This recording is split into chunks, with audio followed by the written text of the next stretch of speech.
সঙ্গে এমপি ছিলাম এবং উপস্থিত জলবায়ু বিষয়ক সহ সম্পাদক যিনি মাদারগঞ্জ মেলান্দু দেখেন বন্ধু মুস্তাফিজুর রহমান বাবুল এবং আমার সামনে উপবিষ্ট নেতৃবৃন্দ, বিশেষ করে শামীম আহমেদ সহ আমরা সামনে যারা বসে আছেন, জেলা বিএনপির নেতৃবৃন্দরা আজকে এই আয়োজন করেছে এবং যুবদল সজীব এবং রানা ওদেরকে দায়িত্ব দেওয়া হয়েছিল আজকে আমাদের এই বিএনপি পরিবারের সকলকে আহ্বান করার জন্য। তারা সেটা করেছেন, এই জন্য তাদেরকে আমি ধন্যবাদ জানাই। কিন্তু আরেকটি বিষয়টা হলো যে এগুলি বিশেষণ আমরা সবসময় দিয়ে থাকি সমস্ত বক্তব্যেই। আজকের বিশেষণটা কিন্তু দেওয়ার একমাত্র প্রাপ্য তারাই এই শহীদ পরিবার, আমার বাম দিকে যারা বসে আছেন তাদের প্রতি আমার গভীর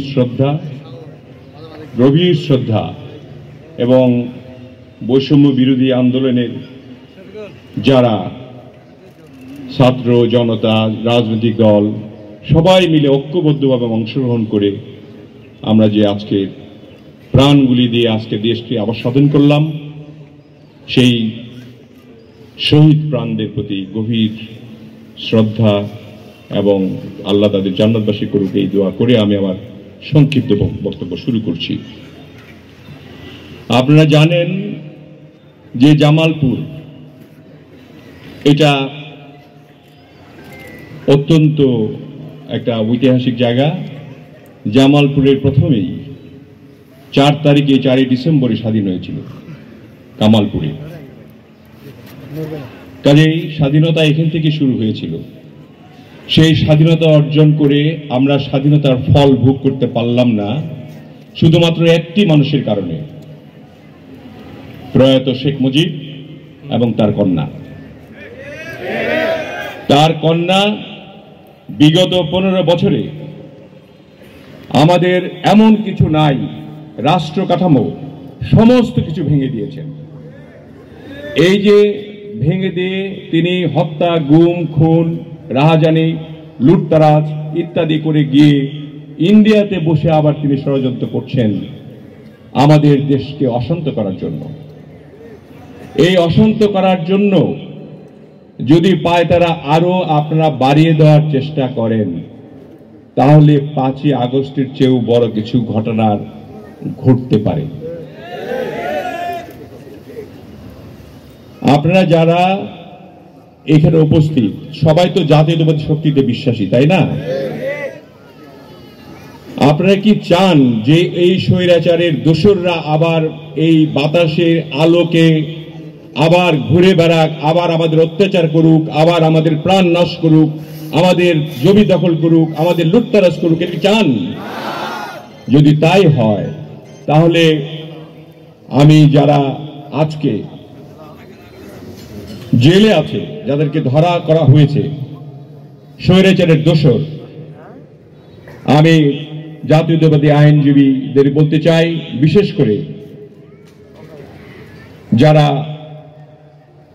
এই সরকারের আইনজীবী আছেন তাদেরকে বলতে চাই, তারা যাতে, যারা জেলে রয়েছে তারা যাতে বেরোতে না পারে।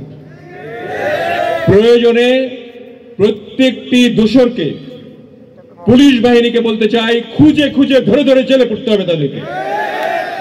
আমাদের উপরে 17 বছরে যে অত্যাচার চলছে, এই অত্যাচারের বিচার আমাদের না করা পর্যন্ত এই আওয়ামী লীগ এবং তার দোসরদের কোন রাজনৈতিক অধিকার করার কোন অধিকার এখানে নাই। আমরা রাজনীতি করতে দিব না। আপনারা কি একমত রয়েছেন এতে? আমাদের ভারপ্রাপ্ত চেয়ারম্যান সাহেব তিনি অত্যন্ত সদয়, অত্যন্ত হৃদয়বান ব্যক্তি। তিনি শহীদ পরিবারের সদস্যদের প্রতি খেয়াল রাখতে আমাদের জন্য যে সংগঠন করেছেন, এই সংগঠনের মাধ্যমে এ পর্যন্ত 37টি জেলায় আমরা গিয়েছি এবং 64টি জেলায় আমরা শেষ করব। এবং তার বার্তা হলো এই যে যারা আজকে শহীদ পরিবার রয়েছেন শহীদ যারা হয়েছে তাদের পরিবারকে যদি আমাদের এই সরকার তার নেতৃত্বে গঠিত হয়, প্রত্যেকটি শহীদ পরিবারের দায়িত্ব এই বিএনপি পরিবার নেবে। এবং এই যারা যারা শহীদ হয়েছেন, আব্দুল লিটন, আব্দুল রাজ্জাক শেখ, মোহাম্মদ আমজাদ, মোহাম্মদ জসিমউদ্দিন, মোহাম্মদ সজীব, মোহাম্মদ মিজানুর রহমান, মোহাম্মদ মুস্তফা, কামরুল ইসলাম রাব্বি, মোহাম্মদ মুখলেসুর রহমান, মোহাম্মদ সুমন, মোহাম্মদ ফারুক, সাফওয়ান আক্তার সদ্য, মোহাম্মদ জাহিদ, মোহাম্মদ রবিউল ইসলাম, সরকার রিপন, মোহাম্মদ ফজল মিয়া, মোহাম্মদ রফিকুল ইসলাম, এই যে জামালপুর সদর এবং ইসলামপুর, মেলান্দ, মাদারগঞ্জ, সরিষাবাড়ি, জামালপুর সদরের